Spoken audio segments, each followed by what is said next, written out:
Good morning, everyone. Apologies for the slight delay this morning. We had a few little technical hitches, but hopefully we're sorted through all that now. So I'll just give everybody a second or two to come through so that I can see everybody's now clicked through and in.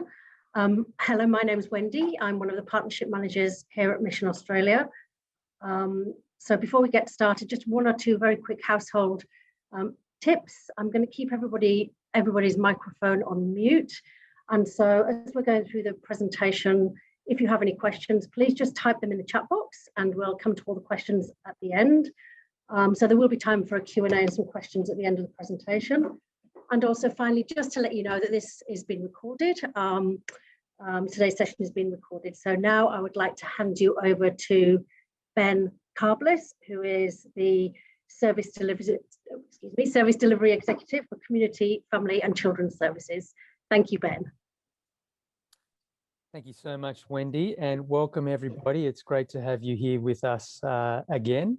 Looking forward to being able to share with you more about our Missionbeat services in the Northern Territory. But to start, I'd like to acknowledge country. I'm standing here or sitting here in our national office on Gadigal country of the Aurora Nation. And I'd like to pay our respects to elders past and present. I also want to acknowledge that last week was National Reconciliation Week, a week that in Mission Australia we engaged quite wholesomely in a range of different activities across the country. I watched a documentary that was made available again. Melbourne University made it available, and it was Wick versus Queensland, an incredible documentary, really sharing the insights and the challenges of native title and land and all that goes with that. And I really learnt through that, or was reminded of the importance of listening and understanding and not being quick to act. But is an important week and very relevant with the work that we do here at Mission Australia to do all we can to support reconciliation. So just by way of introduction for today, I just thought I'd give a bit of a feel for more the lay of the land in the context of things that are happening in Mission Australia. And the year ahead is certainly going to be held with a time of government review of different programs, the way that the government can fund different services. Following COVID, the government has spent a lot of money, as you would know, and we believe that there's going to be a time where they'll be more selective in what they would be funding moving forward. And we can understand the reason for that. The challenge with that is that the need continues to grow. We've seen increased levels of family and domestic violence, so the need is there. We've also seen increased levels in the rise of mental health and particular unemployment for our young people. So the challenge is great, and we also think the government is going to continue to be more selective. There's quite a bit of reviewing going on with the government in a range of different programs, whether that be for people with disabilities, homelessness services in different states. But one thing's for sure is that the need is there, it continues, and your generosity in support is so welcome and very needed. So I just want to continue to express our appreciation of your ongoing support in journeying with us here at Mission Australia in the work that we do.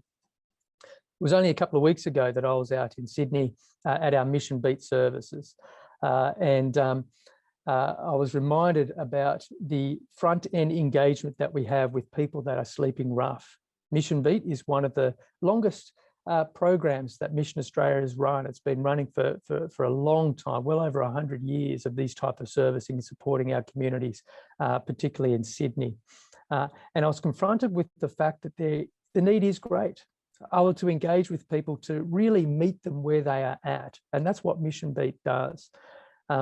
I'm going to introduce you to Michael Sola in a moment, who's going to give you a bit of a closer insight into our latest Missionbeat service offering in the Northern Territory, only made possible by your generous support.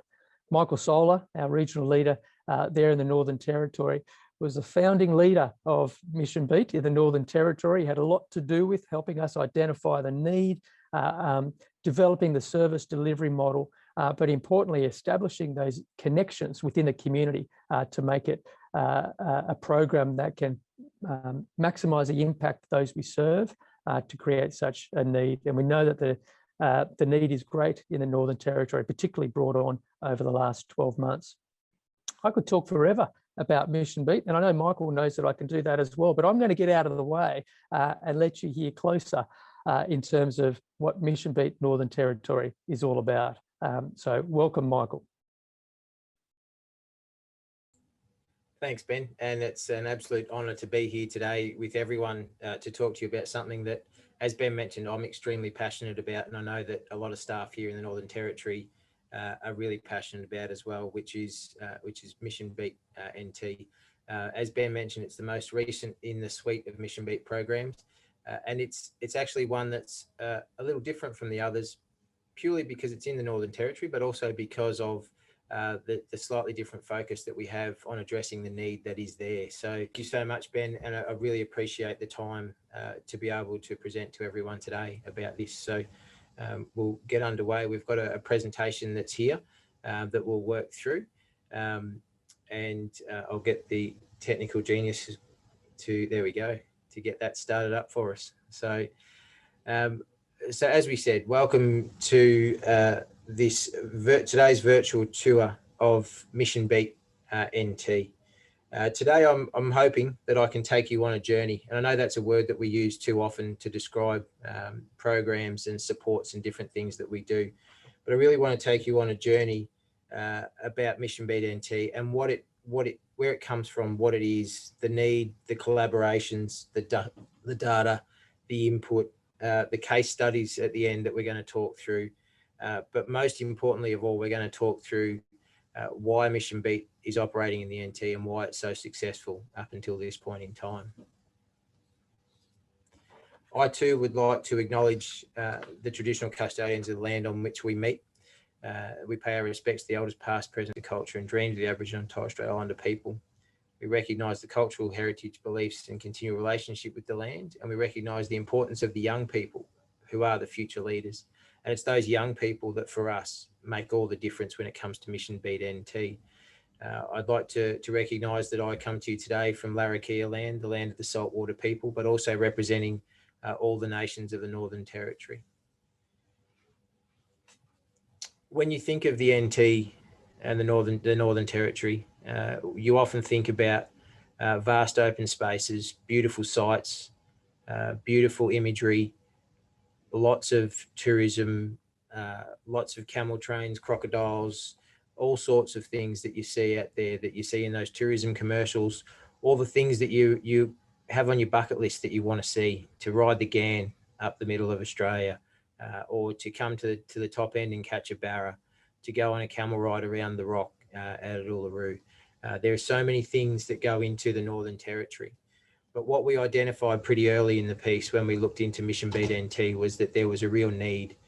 And that need told us that this was a tale of two worlds. There's the world that the outside sees, which is the beautiful tourism mecca that is the NT. And we'd love to see everyone up here. The other world is the world of need in the Northern Territory. And it's something that as we go through this today, you're going to see there's significant need up here. And we've worked closely with the community around addressing some of the most important needs there. What we're going to do is we're going to hit the road with Missionbeat now, and we're going to talk through some of the data and some of the stats that are so important. This picture that you've got there, the map that's in front of you, is actually something that's very representative of why the need is so significant in the Northern Territory. You'll note there that that's the socioeconomic indexes for areas map that's produced by the Australian Bureau of Statistics. You'll note that about 97% of the Northern Territory is red, which means that it is in the most disadvantaged group. There's about 3% that's not, and 2% of that sits up in the Darwin area. That's the blue section at the top. But even that shows that the Darwin area covers the most advantaged in the country, comparable with Sydney, with Canberra, with Melbourne, and with the southern part of WA. But that actually doesn't tell the true story. This is, like I said, the tale of two worlds. The two worlds that exist up here are basically red and blue in that very, very respect, because we have a lot of high-end workers that are paid on big contracts, it's a misrepresentation on this data. There's actually need right across the Northern Territory, and that's something that we'll explore now. Homelessness in the Northern Territory has the highest rates in the nation. It's well over 2 times the amount per 10,000 population. There's 91% of people who are homeless live in severely crowded accommodation. 8% of those are sleeping rough in what we call the long grass up here. 3% of those are couch surfing, and of all those, a whopping 5% are in supported accommodation, which is a very small amount considering the need that is there. You'll note that on the regional breakdown to the right, 5 of the top 10 regions in Australia fall within the Northern Territory. You also note that at the bottom there, that the NT is well and truly punching above their weight when it comes to services getting in, getting their hands dirty to try and help people in those situations. When you look at the fact that, pardon me, approximately just over 4% of people in the Northern Territory community are seeking assistance compared to 1.1% nationally, that's 4 times the amount that needs support. This is just a quick snapshot of what we see from the Australian Bureau of Statistics. You'll note there that the total population of the Territory back in 2016 was around about 228,000 or 250,000. That has grown somewhat in the last few years, but that's about the size of a large suburb in inner city Sydney, Melbourne, or Brisbane. When you look at the need that I referenced before, you'll also note that employment-wise, things look pretty similar to others. But when you look at the part-time and the casual rates of workforces up here, they are very different. Before we go any further, we probably need to have a look back at some of the services that we run in the Northern Territory. These became the platform on which we built the Missionbeat program. So in Alice Springs, we run housing services, particularly at our Stuart Lodge and our Alkima Development Centre, which are long-term. Alkima is a long-term transitional housing program. Stuart Lodge is our homelessness program, and we also have some other support programs that we run in Alice Springs. In Katherine, we run a sobering up shelter. We also have a suicide prevention program. Sorry, can you go to the next slide, please?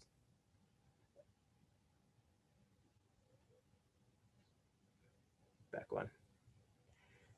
We have our suicide prevention program. We also have some emergency relief and some housing for young people that we've just started in recent times as well. In Darwin, we run some major programs up here. We have the Sobering Up Shelter in Darwin, which is the largest one in Australia, and it sees approximately 12,000 presentations a year. We have a residential rehabilitation treatment service. Our housing support programs, we've just taken on a support service in a major housing program called Baton Road.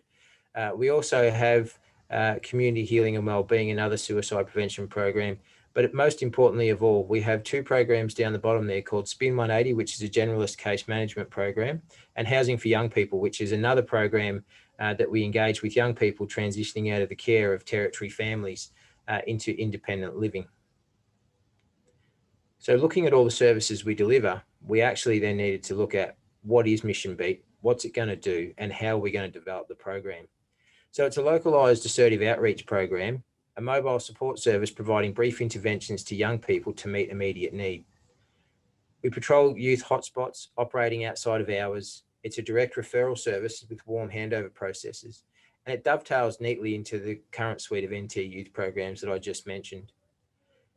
The program itself is aimed at young people between the age of 12 and 25, and we're currently reviewing that because in the first 18 months of service, we've actually seen that we're engaging a lot more with kids between the age of 8 and 18 than we are between 12 and 25.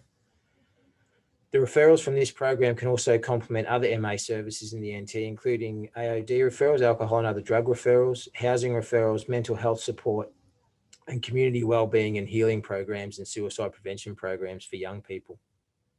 You'll note there that the old and the new come together.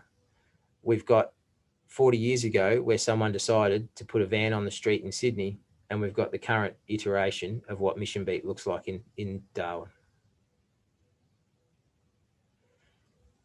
Missionbeat wouldn't be possible without our stakeholder network, and the key stakeholders that we have in this play an important part in keeping this program supported whilst we're out there on the road.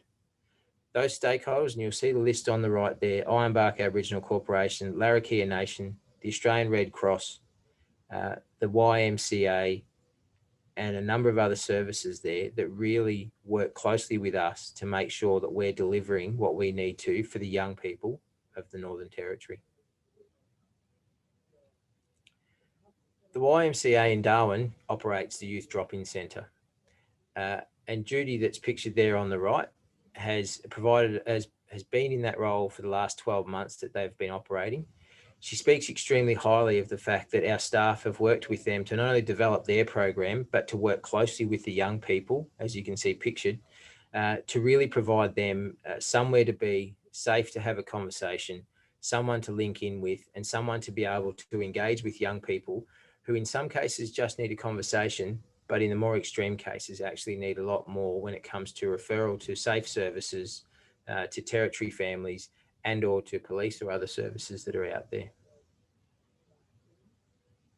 The Red Cross also runs the Shack, which is called Safe Hangout for All Kids.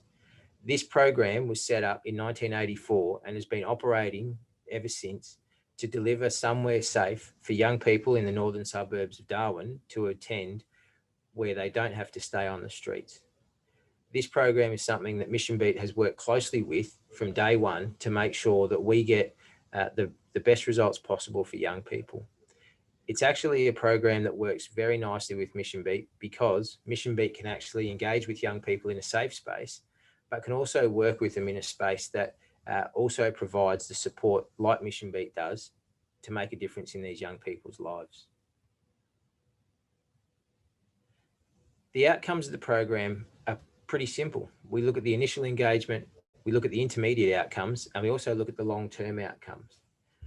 The most important thing when it comes to those outcomes is that regardless of whether it's initial, intermediate, or long-term, that we're making a difference in the lives of those young people here in the top end. The immediate needs can be anything from personal needs of food, water, referral to shelter, even just making a phone call to someone to come and collect a young person. We also provide them with information about support services that are out there and that are relevant to their situation. The intermediate outcomes are always focused on increased awareness, support services available, and continue to access services when needed. We also look at increasing the readiness to transition to intervention support services for these young people. Always look to develop stronger integrated social support networks. And then always we try and evaluate the social impact as a result of our service being out there. Importantly, it's really important to note that this program operates on a Friday and a Saturday night between the hours of 4 p.m. and midnight. The funding that's been raised so far has allowed that to occur. It'd be great to try and expand that service, because what we find at the moment is that we might engage with a young person on a Friday or a Saturday night and then not see them again for some time, if ever. We do know that these young people that are street present on those nights are not doing it out of choice in a lot of cases, that it's actually more around a need to do with family supports, overcrowding, family violence, and or social peer pressure. The long-term outcomes for this program are always about trying to get sustained engagement and engagement with intervention services for young people.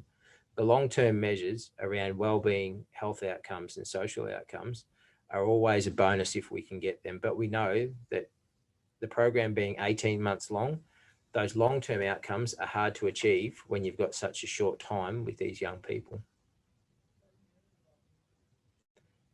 The mission critical stats, this is the information that to me tells a whole story around Missionbeat and what's happened. So in the last 12 months up until now, in this financial year, we've run 49 patrols.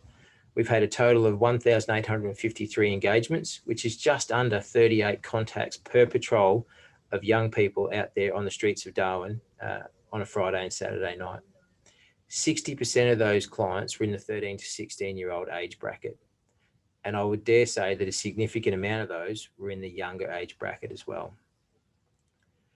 The gender breakdown is kind of skewed big time in the favour of males, 83% of young males and 17% of females that we engage with. But what I can tell you is that the engagement with those 17% of females is what we found to be more complex in recent times and a lot more concerning when we see some of the behaviours that are occurring. We've recently seen huge spikes in the amount of volatile substance abuse happening here on the streets, particularly within the teenage female bracket. The service has been operating and has driven just under 24,000 kilometres in the last 12 months to provide that service to these young people. And of those 1,800 contacts, 87% of those are identifying as Indigenous.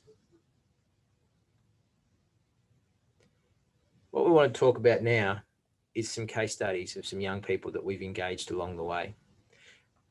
The young man you'll see on the screen there in the orange chair is a young guy named Lucas. Lucas came to Missionbeat's attention when the drop-in centre in Palmerston run by the YMCA first came about. Lucas was there, he was lost. He wasn't too sure about what to do with life or where he was going to go. He was a young man that was living with his grandmother, which is not uncommon up here, and his mother and father were whereabouts unknown. He was a child that was a result that had come into the care of his grandmother as a result of family violence situations. His grandmother looked after him, but he was also looking after two younger siblings. Lucas engaged with the YMCA, who referred him on to Missionbeat. Missionbeat had multiple conversations with him and engagements with him, and in the last 12 months have had ongoing support with this young person.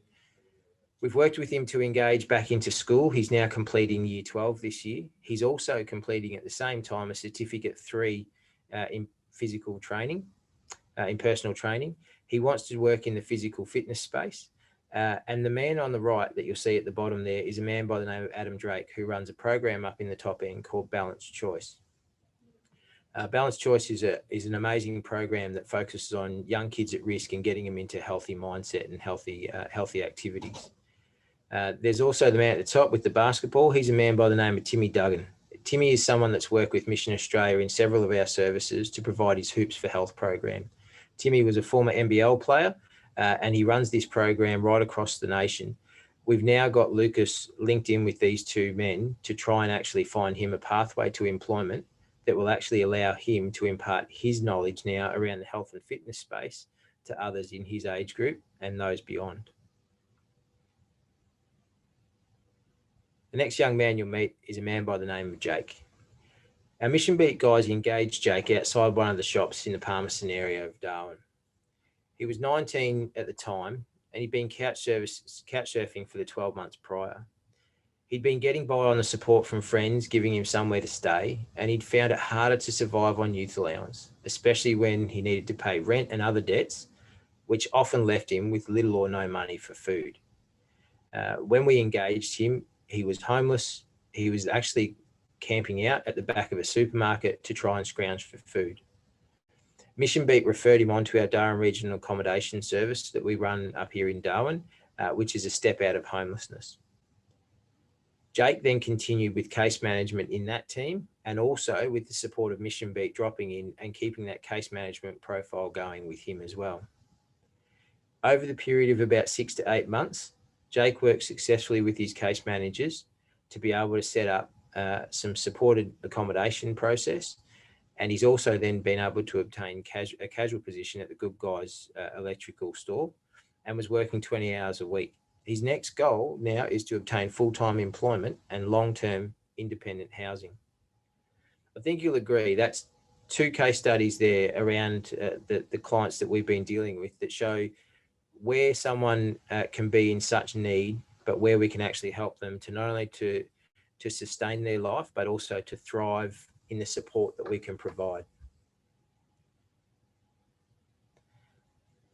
To round this one out and to close the loop on what we've spoken about today when it comes to Missionbeat in the NT, we've got a picture here which is actually from the first Lara Pinta Trail launch back in 2018.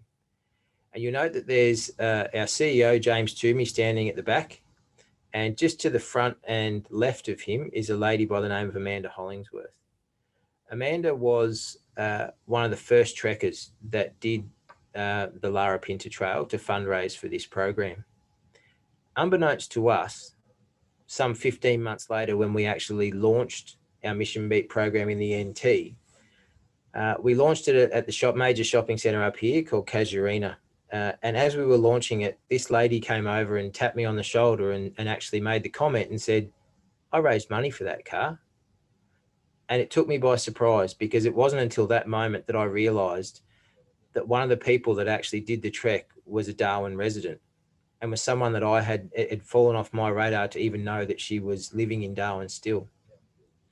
When I spoke to her and I said, "You actually went on the trek, you walked on the trail?" And she said, "Yes, I did. And I made and sold quilts to fundraise dollars for that program." And it was an amazing story. And at that point, it was pretty straightforward to know that there was one person we wanted to cut the ribbon on this program. In the absence of our CEO, James Toomey at the time, was to get Amanda to cut it.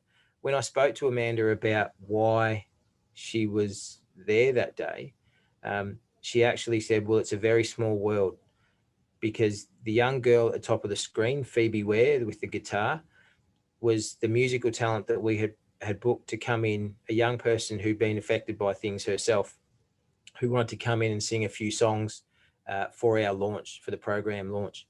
And when Phoebe started singing, and it was an amazing day, the lady that was there, Amanda, said to me, "Oh, I came to see Phoebe because she's one of my year 12 students. I didn't know anything about this program until I did the trek," and she didn't realise that we were kicking it off.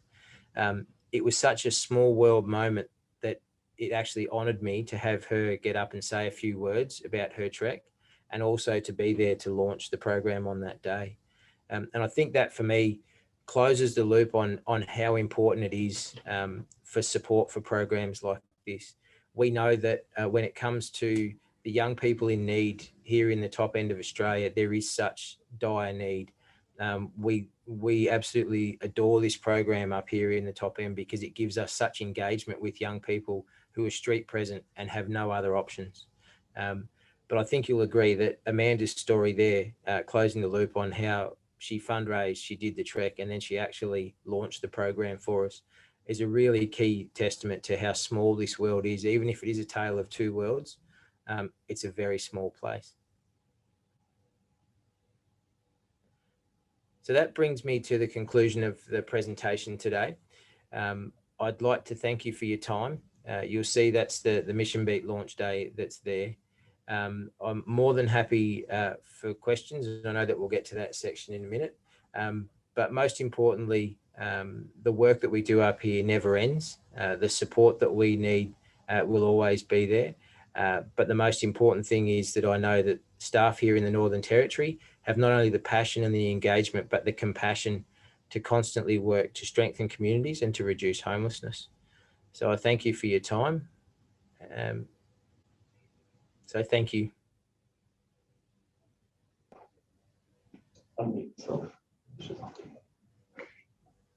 Thank you, Michael, enormously for your presentation, and especially your case studies. I have a few questions in the chat box, which I might just see if I can read out to you. So the first question is, engaging young people is difficult. Are we finding that Missionbeat is becoming known by young people and they are peer referring to you? Absolutely. What we have noticed more than anything is that when we first started this program, the question of what's that really brightly coloured ute driving around didn't take long for that to get known across the Darwin area. And what we found is that the first thing that we had to do was build trust with the young people because they're a very aloof group. Once we started to build trust and engagement, we've actually found that we are now getting peer referrals. We now know that when the Missionbeat service pulls up to young people out there on the street at night, that they're actually really happy to engage and feel safe to engage. We have been known on occasion to be flagged down by young people to report situations where they're trying to look out for other young people as well, and they're providing us information to contact police or emergency services where needed. But the engagement that we've found that young people have been most appreciative of is just someone to listen to them, because often they don't get listened to. They actually get told what they need. They don't actually get listened to or heard about what they actually do need. So they're quite often being told by different departments and programs that this is what you need, we'll give this to you. The one thing about Missionbeat NT is that we engaged young people from the start around what they wanted to see in a service like this. And what they really wanted to see was someone that they could engage with. We give them business cards with the contact number for the service on it. We give them referral information, support information, even for the young people that we've come across in recent times who have been subject to volatile substance abuse.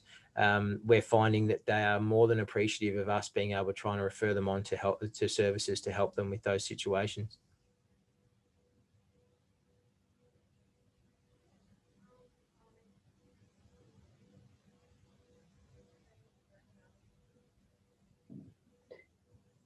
Thank you, Michael. I've just got one further question that's come through here. I know that you spoke a little about the people using the young people using the Missionbeat service. So there's an interesting question around what's the mix of people that use service that are actually experiencing homelessness as opposed to wanting to be away from their home at night. Yeah. That question can be a rather tricky one in the NT, because there are multiple definitions of the term homelessness here in the Northern Territory.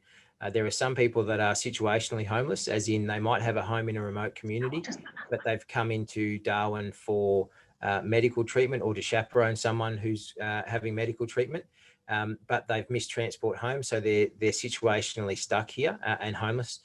What that tends to do is it impacts hugely on overcrowding in services.